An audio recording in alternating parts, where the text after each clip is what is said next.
사람이 생존할 수 있는 시간이 15분 정도.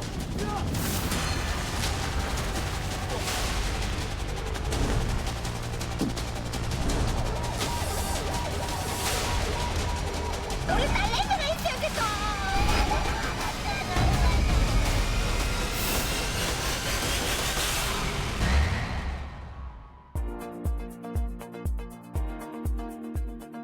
대한민국 유일 안전 프로그램 재난탈출 생존왕 MC 김수. 이광용입니다. 항상 느끼는 거지만 네. 2월 날씨는 정말 변덕스럽습니다. 그러니까 이게 지금 이게 겨울이 다 갔나 싶어서 이게 조금 정리를 하려고 하면 다시 한파가 오고 이러다가 또 방심하면 또 따뜻해지고. 맞아. 저는 재난 탈출 생존왕을 시작하고 나서 시기별 재난과 사고에 대비할 수 있게 되었다는 게 정말 좋더라고요. 아, 많이 발전했어요. 네. 예. 이번 순서는 미스터 생존왕이 직접 검증한 확실한 생존법을 알려드리는 네. 순서입니다. 최영재 알아야 산다. 자, 매주 대한민국의 안전을 위해서 위험한 사고로부터 우리 생존법을 알려주고 계신데 오늘은 어떻게 또 알려주실 겁니까? 추운 겨울에만 즐길 수 있는 얼음 낚시입니다. 아, 낚시. 얼음 낚시. 얼음 낚시 많이 하죠. 얼음 낚시 해보셨죠? 예. 네. 겨울말 되면 사실 꽝꽝 온 호수 위에서 수십 명 또는 수백 명이 이렇게 빙어 낚시 또는 얼음 낚시를 즐기시고 있죠. 아, 심지어 그 SNS 저는 이제 보고 있는데 빙박이라고 그 얼음 위에서 아, 진짜요? 텐트 쳐놓고 거기에 빙어 낚시 하면서 텐트가 한두 개가 아니고 쫙 켜놓고 그거를 보자고 해요? 예. 사실 해빙기에 가장 주의해야 될 게 네. 바로 얼음 깨져서 빠지는 사고. 사고. 상상만 해도 끔찍하잖아요. 너무 무섭죠. 네. 자, 그래서 제가 준비했습니다. 해빙기 얼음 낚시 사고로부터 살아남는 법. 함께 보시죠.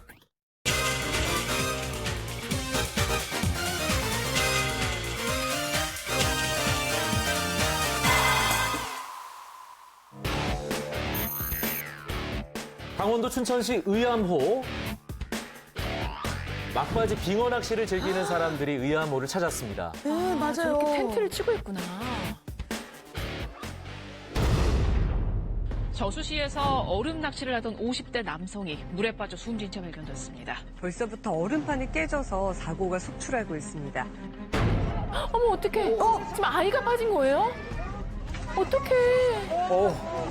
얼마나 무서울까. 한 남성이 구조대원들이 끄는 들것을 타고 저수지 밖으로 빠져나옵니다. 저수지에 얼음 낚시를 하러 갔다 얼음이 깨지면서 물에 빠졌습니다. 너무 위험해. 좀 빠졌다. 아이고, 어떡해. 아, 이게 얼음판이 미끄러우니까 아이가 나오질 못해요. 네. 약간 허우적대는 그런 어떡해. 느낌이에요. 아유, 빨리 누가 도와줘야 돼. 아이고, 어떻게 잡아줘야 될 것 같은데. 자, 저렇게 나오려고 발버둥 치는데. 어머. 아, 이게 갑자기 뭐- 저렇게. 야, 이거 계속, 계속 지금 깨지네. 못 나와, 못 나와. 예. 자, 그러니까 사실 생각과 달리 얼음물에 빠지면 탈출하는 게 쉽지 않다고요. 네. 또 얼음물에 오래 있으면 저체온증으로 쇼크가 올 수가 있잖아요. 네, 이러한 익수 사고는 해빙기에 아주 빈번하게 발생을 합니다. 얼음의 두께를 육안으로 식별하는 것이 굉장히 어렵고 겉으로 얼음이 굉장히 단단하게 얼어 있는 것 같다 하더라도 이미 얇아져 있어가지고 자칫 잘못하면 얼음이 깨져서 물에 빠지게 되는 것입니다. 네. 그래서 생존왕이 준비했습니다. 얼음물에 빠졌을 때도 알아야 산다. 아, 오늘 왠지 더 회사하니 그냥 잘생겨 보이는데? 네, 해빙기에 이렇게 얼음이 온 곳에서 만약에 내가 빠졌을 때 어떻게 나와야 되는지 보여드리도록 하겠습니다. 와, 이게 진짜. 얼음물에서 진행하는 촬영이니만큼 춘천소방서 및 한국해양구조협회 구조대원들의 입회하에 안전하게 촬영했다는 점 알려드립니다. 어머, 얼음물에 직접 빠지는 거예요? 설마 말도 안 돼. 아예 재현을 하신다고요?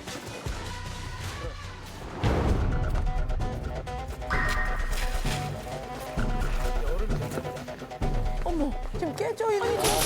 오, 사람 보고 계신데. 아니, 이게 뭐예요? 야, 와, 대단하다. 생존왕 진짜 대단하다. 잠깐만, 수심이 좀 깊은가 봐요. 다리가 지금 안 닿고 있는 상황이죠? 네, 힘이 깊어서 닿지 않습니다. 수심이 있다면 내가 이렇게 몸을 띄워서 버티고 있어야 되겠죠. 얼음물에 빠지면 상당히 놀라고 사실 당황하실 텐데요. 그렇죠. 무작정 물속에서 허우적거리면 안 되고 양팔을 얼음판 위에 최대한 올려서 네. 버틸 수 있을 만큼 버티셔야 됩니다. 그리고 보시면 이제 팔과 다리를 디귿자로 만들어서 이렇게 해서. 얼음판을 잡고 버텨야 되는 거죠. 올라갔을 때 몸을 최대한 띄워서 발로 물장구를 쳐서 한 번에 올라가면 올라갈 수 있습니다. 물장구를 올라가 보도록 하겠습니다. 예. 사실 미끄러워서 올라오기 쉽지 않거든요. 발장구를 쳐서. 듯이 수영하듯이 발장구를 쳐서 끝까지 발장구를 쳐서 몸을 이렇게 띄우는 거군요. 네네. 이게 끝이 아니잖아요. 예. 나와 그냥. 못 나온다. 또 계속 얼음이 깨질까봐 무서워. 왜냐면 깨질까봐 주위를 살피는 거죠. 조심해서. 올라왔으면 바로 일어서는 게 아니라 사실 여기가 얼음이 약하다는 거기 때문에 판단을 시키는 게 얼음이 더 이상 깨지지 않고 안전하겠죠. 바로 일어서면 안 되는군요. 바로 일어나면 저렇게 되는 거군요.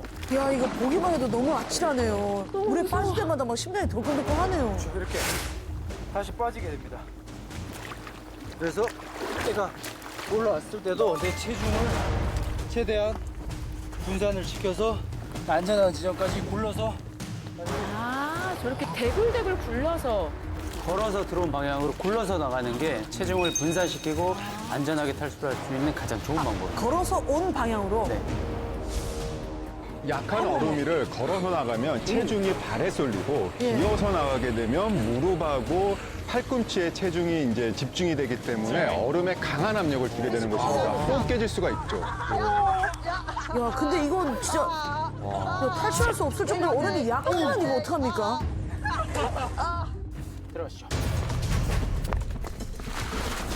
진짜 생존랑 고생 많이 하네. 계속 들어가고 있어요. 얼음을 지금 보시면 얼음이 굉장히 쉽게 깨집니다. 네, 주변 얼음이 얇고 약하다면 딛고 올라갈 수 있을 만큼 단단한 얼음이 나올 때까지 직접 손으로 깨면서 나가는 것도 탈출의 하나의 방법입니다. 그래서 단단한 얼음이 나올 때까지 부수는 거죠. 이게 얼음이 너무 약하면 일단 올라가는 것 자체가 힘들기 때문이군요. 그쵸. 올라갈 수가 없죠. 근데 진짜 대단하다. 자, 계속 이제 깨면서 앞으로 나갔더니 단단한 얼음이 나왔어요. 드디어 만났어요. 예. 이제 어느 정도 얼음이 안 깨지기 때문에 올라가겠습니다. 네, 다시 올라갈 때도 발버둥을 쳐서 몸을 띄워주시고요. 아까처럼. 네, 이제 끝까지 발버둥을 물장구를 쳐서 팔을 앞으로 끌면서 나가야 되는군요. 얼음을 깨면서 얼음이 단단하게 어느 위치까지 올라갔다면은 이제 신속하게 탈출을 할 수 있겠죠. 나갈 때는 항상 대굴대굴 굴러서 체중을 분산해야 되는 거네요. 다시 한번 정리해드리겠습니다. 얼음물에 빠지면 저렇게 팔다리를 디귿자 모양으로 해서 집게처럼 얼음판을 잡고 버티셔야 되고요. 네. 그 다음에 이제 발자국을 쳐서 몸을 띄우고 얼음판 위로 올라가면 되는데요. 이때 걸어서 탈출하시면 절대 안 됩니다. 걸어서 나갈 경우에는 2차 붕괴가 올 수 있기 때문에 걸어 들어온 방향으로 대굴대굴 굴러서 최대한 체중을 분산시켜 탈출해야 합니다. 정말 처음 보는 정보거든요, 제가. 예. 근데 나올 때는 역시 체중을 분산시켜서 떼굴떼굴 굴러서 나와라.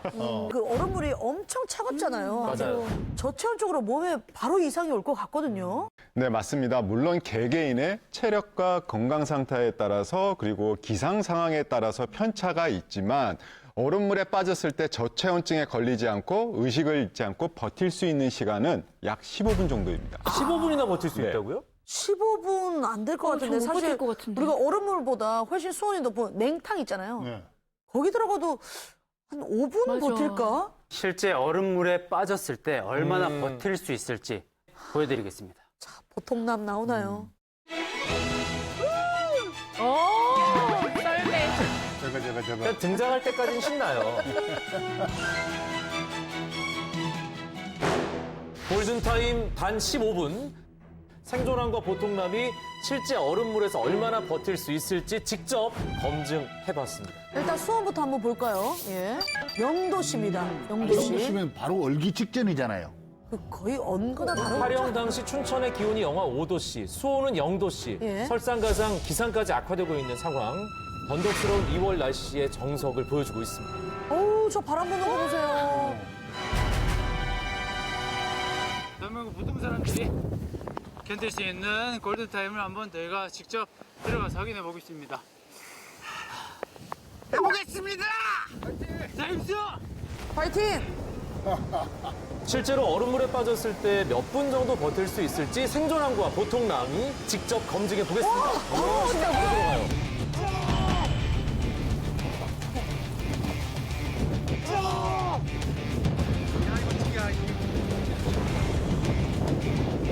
정말 이게 LED다고 아, 보통남은 지금 벌써 한 개 온 것 같은데요.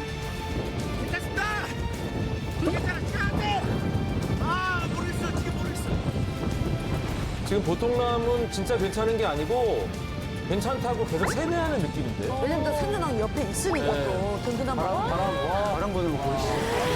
카메라 넘어졌어요, 지금. 카메라 넘어졌잖아. 예. 나 지금 마비되고 있는 건가? 지금 온다. 온다. 한 개 왔어. 보통남이 어떡해요? 나가셔야 돼요. 나가고 싶어요. 견딜 수 없으면 얘기하고 나가야 됩니다. 근데 내가 나가는 순간 이 보통 사람들이 겪는 시간이 딱 요 정도란 얘기잖아요. 말도 안 돼. 영도 씨 얼음물 버티기 일단 보통남은 5분 20초를 버텼거든요. 오래 버텼습니다. 예. 나가세요. 죄송하다. 나 그만해도 돼? 아니 근데 생존왕 너무 멀쩡해 보여서. 괜찮으세요? 네, 견딜만 해요, 저는 아직까지. 희한한데? 아 진짜요? 감각을 잃었나, 지금? 자, 보통남이 나간 후부터 혼자 얼음물에서 버티고 있는 우리 생존왕입니다. 이제 막 10분을 넘었어요. 와 대단하다 진짜. 한 15분 있다 나가면 되겠다. 다들 말리고 있죠? 지금. 나오라고. 얼굴이 나와도 된다라고 얘기할 때까지 안 나온 거예요, 지금. 그러니까 생존왕은 15분을 채울 수도 있었겠네요. 네, 저는 15분을 채워보려고 했는데, 근데 혹시 모르니까 이제 안전을 위해서 그만 나오라고 하셔서 나왔습니다. 어머, 어머. 아니, 안 추웠어요? 네, 진짜 추웠습니다.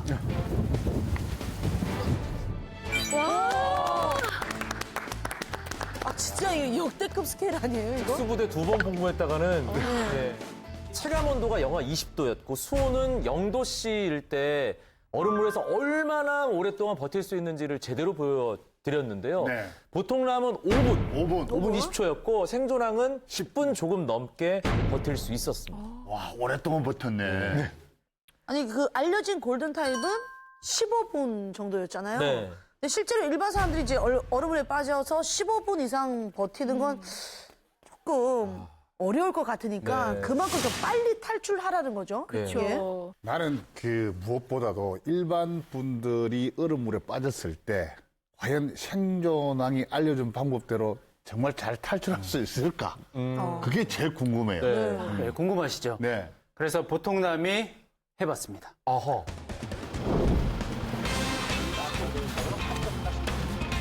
생존왕이 알려준 대로 얼음물에서의 탈출을 시도해볼 보통남. 안전을 위해 방수가 되는 드라이슈트를 착용하고 있습니다. 네. 얼음물에서 생존할 수 있게 오늘 보여줍시다. 와 머리에 눈이. 제가 하면 여러분도 하실 수 있습니다.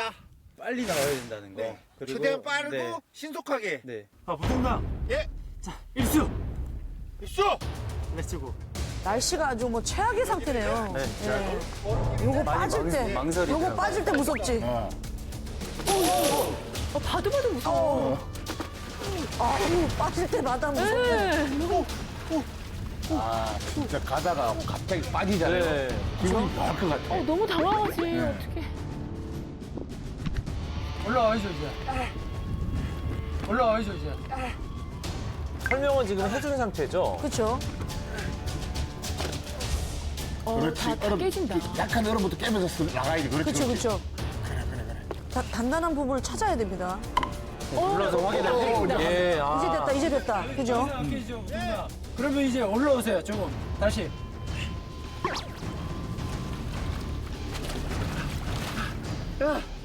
지금 뜰 수 있으니까 물장구를 최대한 발을 물장구 수영하듯이 쳐서 몸을 띄우세요. 가능한지? 그렇죠. 자, 물에 빠지면 많이 놀라고 정말 두려움이 몰려오게 되는데 그럴 때 최대한 침착함을 찾으셔야 합니다. 그런 다음에 생존법을 기억해내셔야 해요. 뛰어서 좀 더 제대로 상체를 올려서 올라온다. 더. 이제 상체 틀어주세요. 그렇지. 다시 나왔어. 나왔어. 올라. 자, 일어나면 안 되고. 저 위험하지 않나? 빠지는 거 아니야? 안 돼. 굴러서 나가면 안 되는데 저 방하고.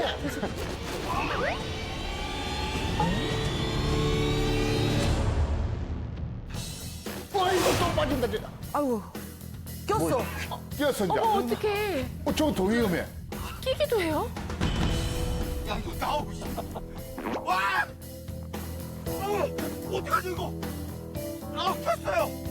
지금 안심하고 올라왔다고 생각해서 걸어오다가 보니까 체중 때문에 거기 빠진 거예요. 그래서 항상 체중 일단 내가 안전하게 단단하다고 생각되는 부위까지 굴러서 오시는 게 가장 안전한 거예요. 그럼 누우세요, 일단 체중 분산. 오케이. 그럼 누우세요, 일단 체중 분산. 오케이. 다리 핀 다음에 저한테 다시 굴러서 오세요. 천천히. 올려야 되는 거. 천천히.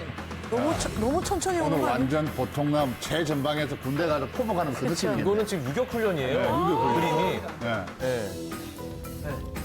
보통남 얼음 지금 보통남이 빠진 데가 숨구멍입니다. 얼음에. 손구멍이 뭐예요? 얼음이 얇게 얹은 부분. 얼음판 위의 지뢰나 마찬가지인 숨구멍은 얼음과 숲 표면 사이에 떠다니는 공기가 빠져나가는 구멍을 말하게 되는데요. 얼음이 얇고 약하기 때문에 밟으면 얼음이 깨져서 빠지게 될 가능성이 높습니다. 다른 얼음판과 달리 유독 그 부분만 눈이 쌓이지 않거나 그리고 보시면 전부 매끄럽고 이렇게 투명한 얼음판인데 예. 한 부분만 하얗고 불투명한 부분이 있어요. 그런 부분이 바로 숨구멍입니다. 조심하셔야 합니다. 특히 숨구멍은 주변에 얼음이 약해서 구멍이 크게 뚫릴 수 있고 그 경우 얼음물에 완전히 빠져 큰 위험을 겪을 수가 있기 때문에 각별히 조심하셔야 됩니다. 지금 보면 보이죠? 저기예요? 네. 주위 환경과 다르다는 거는 뭔가 그 위치에 상징이 알겠네요. 이렇게 설명을 보이시죠? 근데 보통남이 정확하게 빠져줘서 또 여러분들한테 설명을 드릴 수 있었네요. 네. 야, 어떻게 실수하는 건 한치 오차도 없이 그 실수를 하냐. 아니 근데 빙어 낚시를 혼자 다니는 분들도 있지만 네. 많은 분들이 또 가족 단위로도 다니잖아요. 근데 만약에 내 가족, 뭐 친구, 연인이 빠졌을 때 어떻게 하면 안전하게 구할 수 있을지 그 방법도 좀 알려주세요. 아, 중요하겠네요. 그래서 지금부터 그 방법을 알려드리겠습니다. 아란산도 촬영을 위해 도움을 주신 한국해양구조협회 명유천 구조대장입니다.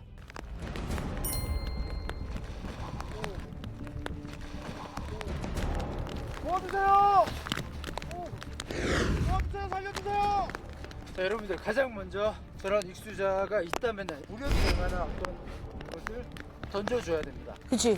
옆으로 구조를 저는 해보도록 하겠습니다. 몸에 감을 수 있게끔 매듭을 짓습니다. 자, 접근하실 때 가장 중요한 게 내가 빠질 수 있으니까 항상 이 얼음 상태를 살피면서 천천히 가까이 다가가셔야 된다.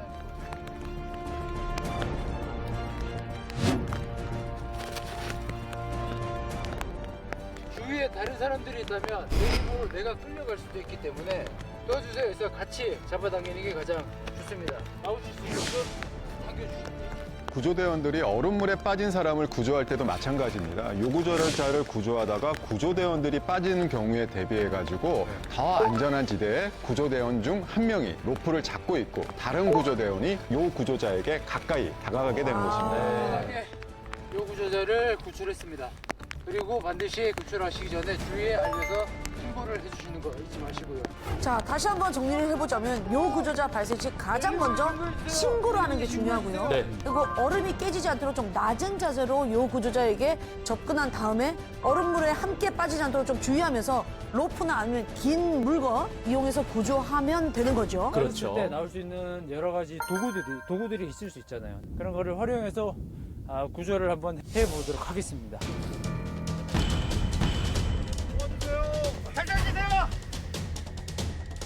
보통남이 구해주는 콩나물 거예요? 로프 대신 긴 나뭇가지를 이용한다? 너무 가까이 접근하는 거 아니에요, 지금? 이거 잡을 수 있겠어요? 잡을 수 있겠어요? 당겨주세요! 저러면 안 되죠.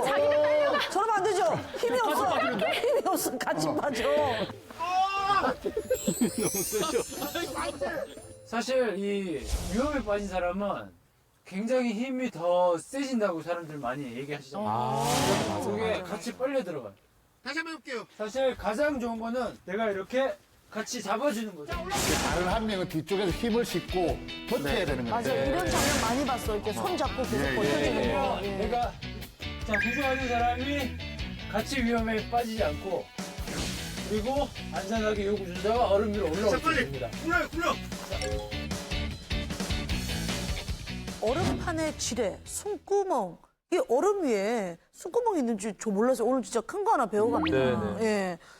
로프나 이 밧줄 같은 네. 긴 도구를 이용해서 얼음물에 빠진 사람 구하는 걸 네. 지금 영상을 통해서 확인했거든요. 근데 이제 포인트는 구조하는 사람이 얼음물에 같이 빠지지 않도록 주의하는 게 가장 중요한 거네요. 예. 예, 그리고 도구를 활용하는 방법은 요 구조자를 구조할 때뿐만이 아니라 얼음물에 빠져서 혼자서 힘으로 탈출할 때도 굉장히 큰 도움이 됩니다. 낚시할 때 쓰는 칼이라든지 뾰족한 물건을 몸에 지니고 있다면 뾰족한 도구를 이용해서 얼음판을 찍어가면서 탈출하시면 좀 더 쉽게 탈출할 수 있습니다. 예.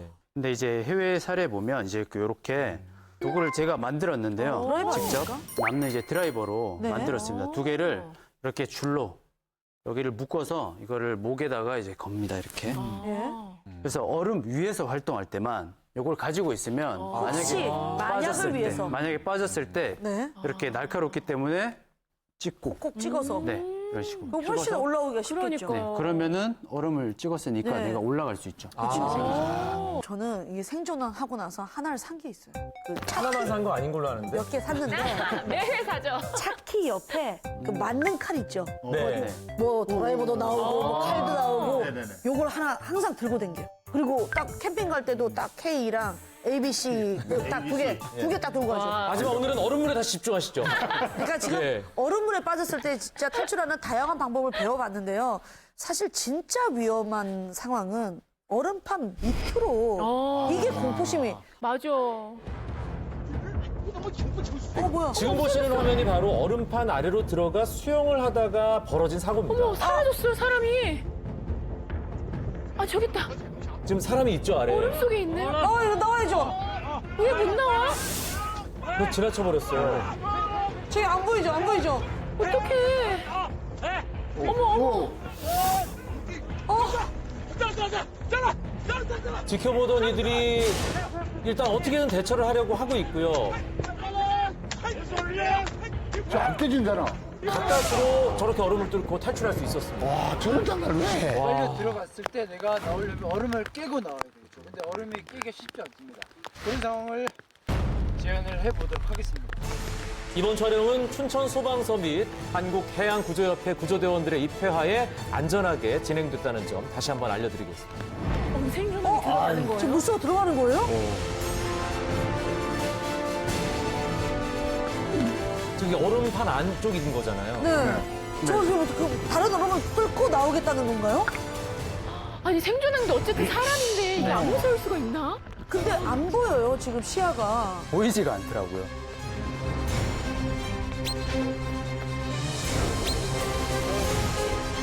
저게 일반 수영장도 아닌데 이거 물이 0도 같으면 얼음물이잖아, 저게. 아니, 얼음이 안 깨지면 어떡해요.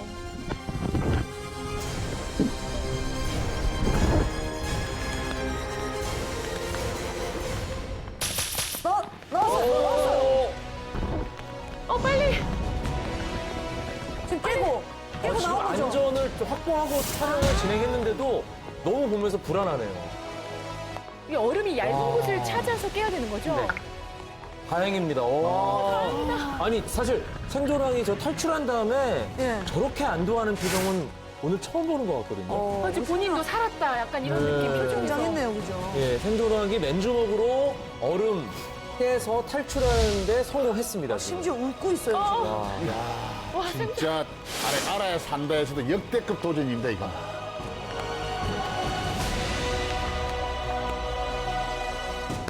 고생했습니다. 생존왕이 이제 얼음판 밑으로 빨려 들어갔을 때 탈출하는 방법을 보여줬습니다. 와, 진짜. 근데 진짜 이야, 대단하네요. 숨 막힌다는 표현 쓰잖아요.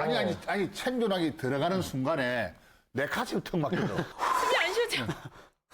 예. 숨 좀 쉬어, 숨 좀 쉬어. 아무리 지금 옆에 똑같은 사람이잖아요. 생존왕도. 아, 좀 다른 사람이긴 해요. 다른 사람인가요? 그래서 사실 제가 드리는 말씀인데 다른 사람이야. 최용재니까 특전사 출신 생존왕이니까 가능한 거 아니겠는가? 캡틴이니까. 그러니까요. 저는 더 깊은 물이나 뭐 얕은 물에서 다양하게 해봤기 때문에 단련이 돼 있는 거고 네. 일반 분들이 그런 상황이 겪게 되면 정말 위험합니다. 근데 사실 무엇보다 이제 뭐 얼음물에 빠지지 않도록 예방하는 게 제일 중요할 텐데 그 얼음 낚시를 하면 안 되는 위험한 곳이 있다고요? 얼음 낚시를 해도 되는 안전한 지역과 절대 가면 안 되는 위험 지역에 대해서 지금부터 알려드리겠습니다. 퀴즈 하나 내겠습니다. 호수의 가장자리하고 중앙자리 중에 어디가 얼음이 더 단단할까요? 가운데. 나 가장자리. 갑자기 헷갈리네요, 이거. 가장자리는 잠깐만. 물이 얕아서 잘 얼지 않을까요? 의외로 헷갈리실 거예요. 자, 호수 가장자리의 얼음 두께를 저희가 파악하기 위해서 전동톱으로 잘라서 확인해 봤습니다.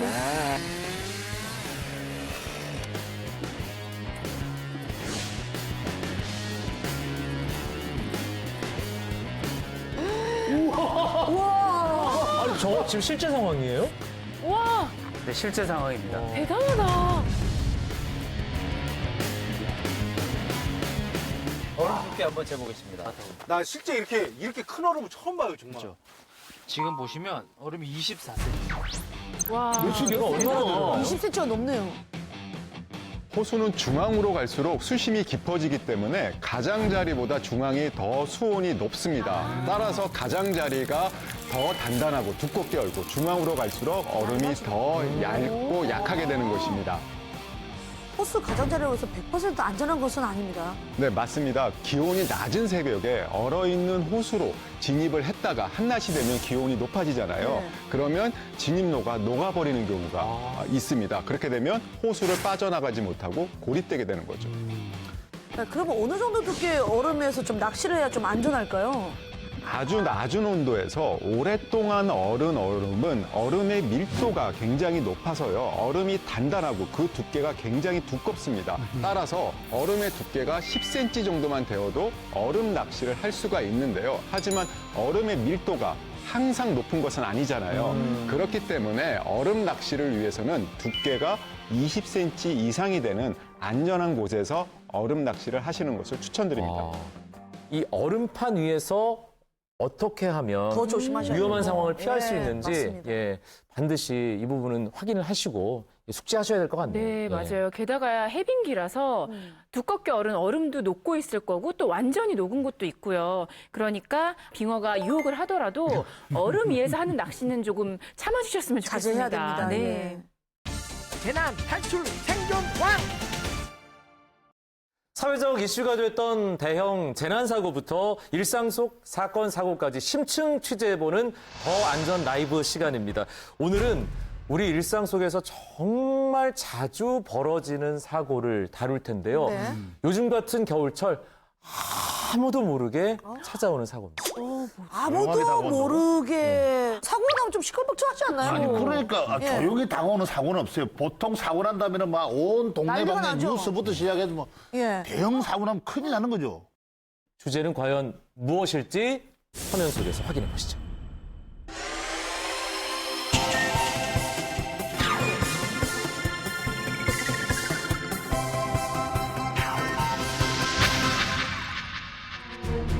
예고 없이 찾아와 우리를 위협하는 사건, 사고들. 겨울철 편안한 휴식을 취하는 집에서 주로 발생하는 이번 사고. 피부가 붉어지는 가벼운 증상부터 심각하면 수술, 심지어 피부 이식까지 필요합니다. 대체 어떤 사고길래 저렇게 돼요? 병원을 찾은 이 남성 또한 1년 전에 이 사고를 당했다고 합니다. 집 안에서. 아니, 소리 없다고 했는데. 술을 많이 먹고 집에 평상시대로 가서 침대에 누워서 잤거든요. 사고가 일어나기 하루 전 회식을 마치고 집으로 귀가했다는 남성. 이게 좀 많이 취하신 것 같아요. 귀가 후에 바로 잠이 들었다고 합니다. 일어나니까 엉덩이가 따끔따끔 하더라고요. 뭐지 하고 엉덩이 손을 이렇게 딱 대보니까 뭔가 이제 우둘투둘해요. 아침이 돼서 잠에서 깨어난 남성 엉덩이 부위에 불편함을 느껴서 확인해 봤더니 어머, 이게 뭐야? 물집이죠. 물집이 왜? 대상포진 그거 아니에요? 갑자기 왜 저기 생겨? 피곤해서? 병원에 왔더니 선생님이 이거 엄청 심각하다고 상처가 굉장히 깊게 나서 수술해야 된다고 그러더라고요. 수술까지요? 어유 어머, 아직도 남아있네요. 수술을 해야 돼요? 직접 당해보면요 어이가 없어요 진짜 황당하고 그냥 눈 뜨고 코 베이는 그런 이제 부상이에요. 아니 도대체 어쩌다가 이렇게 되신 거예요? 자, 어떻게 일어난 사고인지 사고가 일어나기 전 상황으로 되돌아가 보겠습니다. 자 기가 후에 침대로 그냥 했잖아요. 네. 근데 뭘 만지는 것 같은데? 뭐예요? 뭘 만지는 거죠? 저거 그거잖아요. 전기장판이. 네, 전기장판. 아, 저도 저게 맨날 왜? 켜고 자는데. 황당했어요. 이 전기장판에 이거 이렇게 화상을 입고 수술해야 될 정도면 전기장판으로 인한 화상으로 수술까지 받아야 했던 겁니다. 아니, 근데 온도가 40도였단 말이에요, 지금. 어떻게 40도 나 혼자 46도 하고 잤는데. 이렇게 비교적 낮은 온도에서 입는 화상을 저온 화상이라고 이제 우리가 말을 하게 되는데요. 우리가 따뜻하다고 느끼는 온도에 피부가 장시간 노출돼서 생기는 화상을 말하는 것입니다. 사실 겨울이면 전기장판 사용 안 하는 집이 없는데 저도 어제 전기장판 저도요. 켜고 잤거든요. 저도요. 캠핑에도 그냥 들고 가거든요. 최근 3년 6개월간 소비자 유해 감시 시스템 등에 접수된 신고 건수를 보게 되면 전기장판으로 인한 저온 화상 사고 건수는 무려 1,054건입니다. 그렇게 많다고요? 네. 맞네요. 전기장판에 넓게 닿는 부위인 둔부, 다리 등 하체에 주로 발생했고요. 대부분 손상이 깊은 2, 3도의 화상이었습니다. 와. 특히 피부가 얇고 혼자 몸을 가누지 못하는 영유아라든지 감각이 무뎌지는 음주나 당뇨 환자 같은 경우에 저온 화상에 쉽게 노출될 수가 있습니다. 따라서 더 각별히 주의해야 합니다. 아플 것 같아. 저온 화상은 낮은 온도에 오랜 시간 접촉하면서 발생하기 때문에 일반 화상보다 범위는 좁아도 피부가 깊게 손상될 수가 있습니다. 일반적인 화상은 그냥 약으로 보존적인 치료로도 치료가 될 수 있는 반면에 저온 화상은 수술로 이어지는 확률이 훨씬 높고 그리고 수술을 안 하더라도 흉터가 남는 확률이 훨씬 높기 때문에 우리는 저온 화상을 좀 조심을 해야 되고 항상 저온 화상이라는 거를 항상 좀 생각을 해야 될 것 같습니다. 전기장판으로 인한 저온 화상의 위험성을 실험을 통해 알아보기로 했습니다. 실험을 도와주실 권영국 교수님입니다. 네, 반갑습니다. 가정에서 많이들 사용하시는 전기장판이죠? 가장 많이 닿는 어깨 부분 그리고 엉덩이 부분에 삼겹살을 부착해서 오늘 실험을 해보도록 하겠습니다.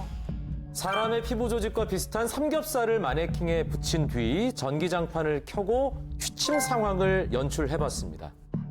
전기장판의 온도는 40도에서 50도 사이로 설정해서 실험을 진행했습니다. 원래 요 정도 켜고 자죠. 사람들이 보통 수면을 하는 한 8시간 지난 다음에 실험 결과를 보도록 하겠습니다.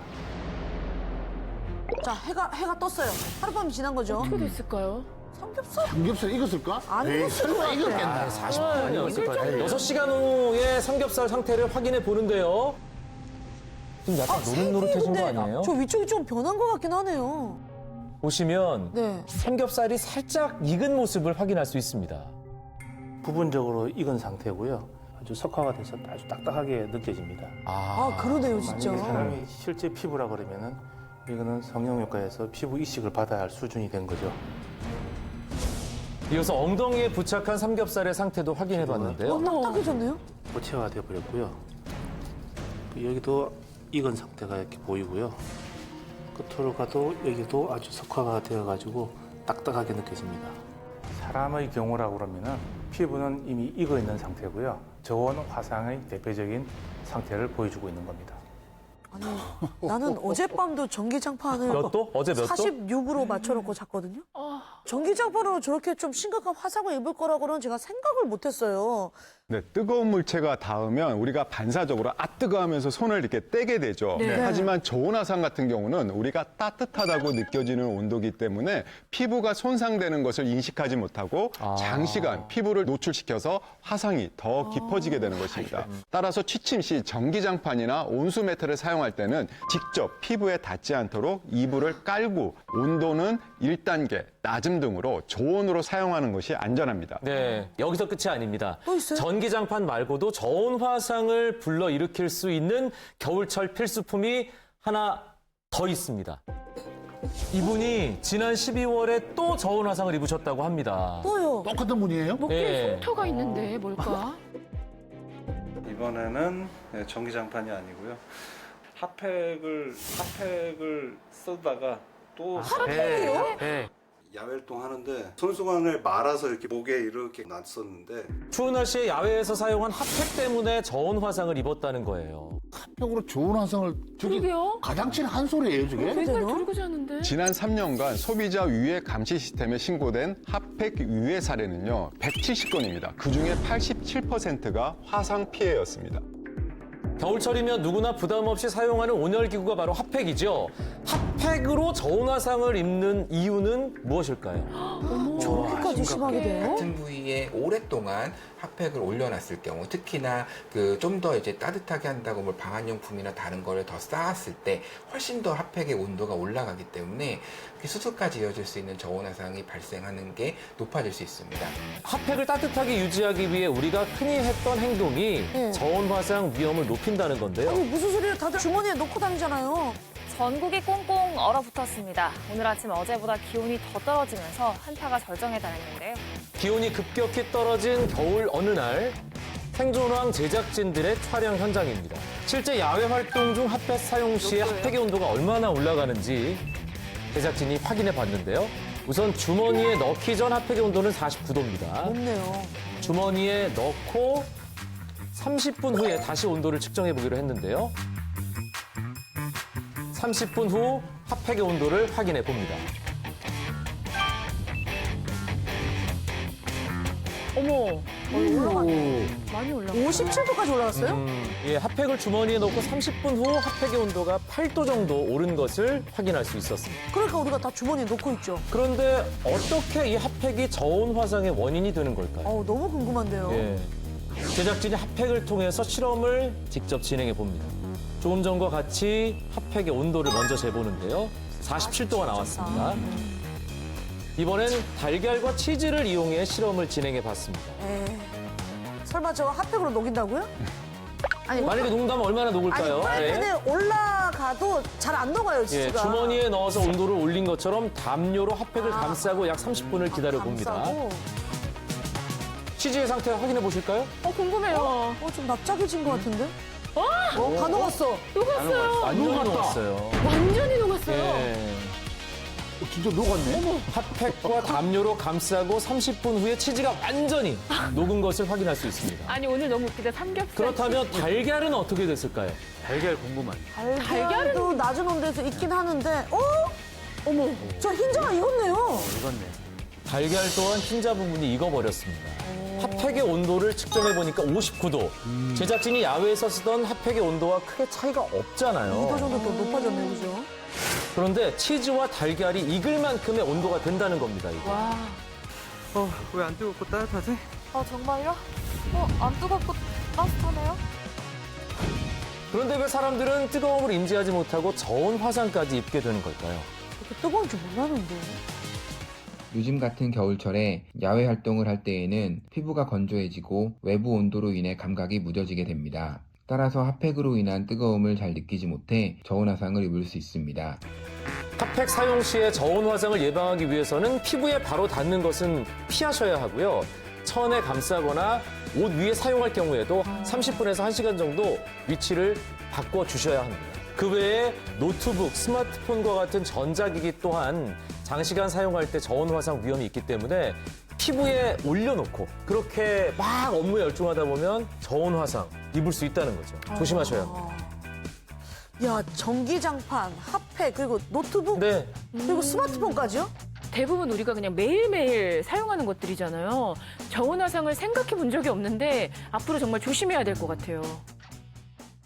재난 탈출 생존 왕! 이번 코너는 우리 주변의 숨은 영웅들을 만나보는 당신이 히어로입니다. 지난주 삼풍백화점 붕괴 사고 우리가 26년 전으로 떠나가 봤잖아요. 네. 오늘도 역사 속의 대형 재난 사고를 돌아볼 텐데요.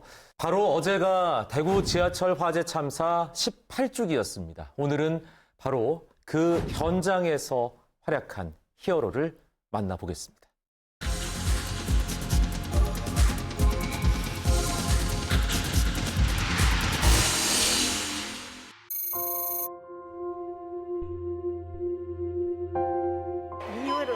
대구 시민한테는 참 가슴 아픈 날이죠. 20년이 막 집에서 들들들 떨리지 뭐. 믿을 수가 없었죠. 지금은 사람들 생각 속에 많이 잊혀져서 섭섭하고 슬프더라고요. 이 남성에게도 2월은 절대 잊을 수 없는 달입니다. 현장에 도착하니까 한 소방관이 이렇게 앉아서 있더라고요. 김명백 소방관이 가장 먼저 현장에 들어가는 소방관이에요. 화재 현장에 최초 진입하신 분이군요. 18년 전 그에겐 무슨 일이 있었을까요?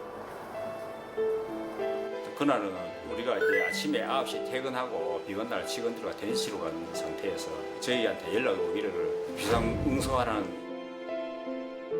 서울에 있는 경기도 이천에 있는 중앙구조대까지 대구에 파견되었으니까 그런 사고는 처음이었죠.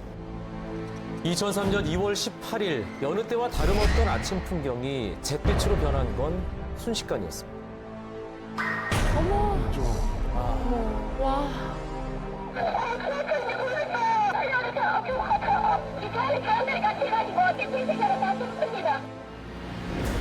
상황이 긴박하게 돌아가구나 이런 걸 느끼고 빨리 사무실에 가서 개인장 챙겨가지고 현장에 가게 됐습니다. 그런데 현장은 생각했던 것보다 훨씬 상황이 심각했습니다.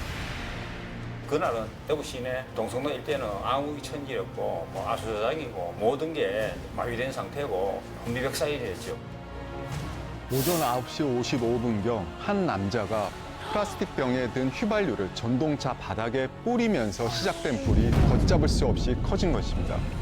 일단 계속 켰습니다. 이렇게 하다가 이제 딱 서고 지하철에 딱 서고 문이 열릴 때쯤에 불이 확 붙었습니다. 자기 몸에. 신발 비겼었어요. 최다 몸을 숙이고 있었어요.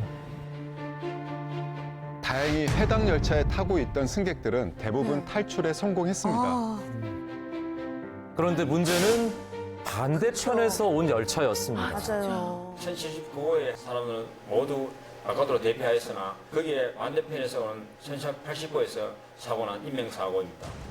역에 들어서기 약 200m 전 1080호 기관사는 이미 터널 안으로 퍼지기 시작한 연기를 볼 수 있었습니다.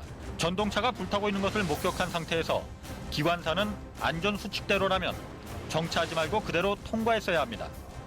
그러나 열차는 역에 정차했고 20여 초 뒤엔 전기가 끊어져 오도 가도 못하는 상태가 됐습니다. 1분 1초가 아쉬운 상황. 그런데 현장 진입도 쉽지 않았습니다. 일반 화재 현장하고 달리 유독가스가 일대를 뒤덮인 상태였습니다. 마냥 기다릴 수밖에 없었던 거잖아요. 우리 딸내미가 있어야니까.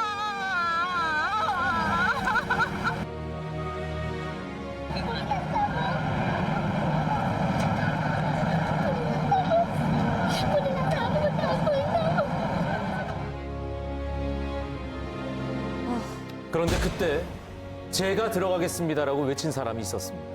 아, 그렇게 최초로 진입하게 되신 거군요. 와. 그렇죠. 서장님, 제가 들어가겠습니다.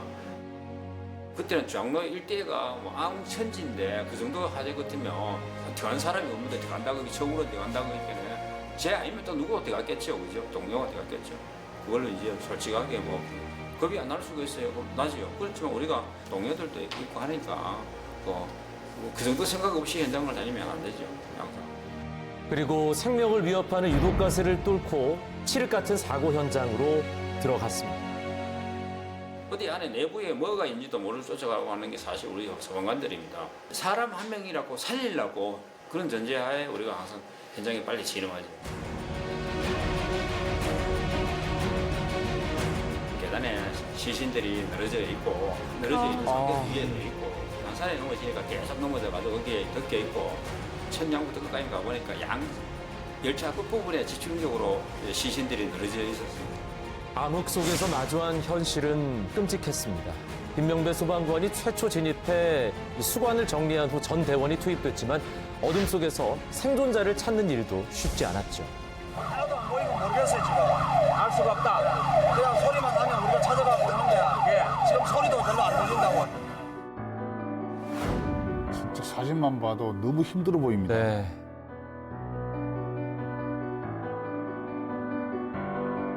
체력이 너무 고갈돼가지고 그때는 공기호흡기도 압이 150이 안 돼가지고 한 번씩 들어갈 때마다 나올 때마다 교체를 해야 될 그 상황이 있습니다. 이런 악조건 속에서 구조 작업은 계속됐지만 1080호에선 끝내 많은 사람들이 살아나오지 못했습니다.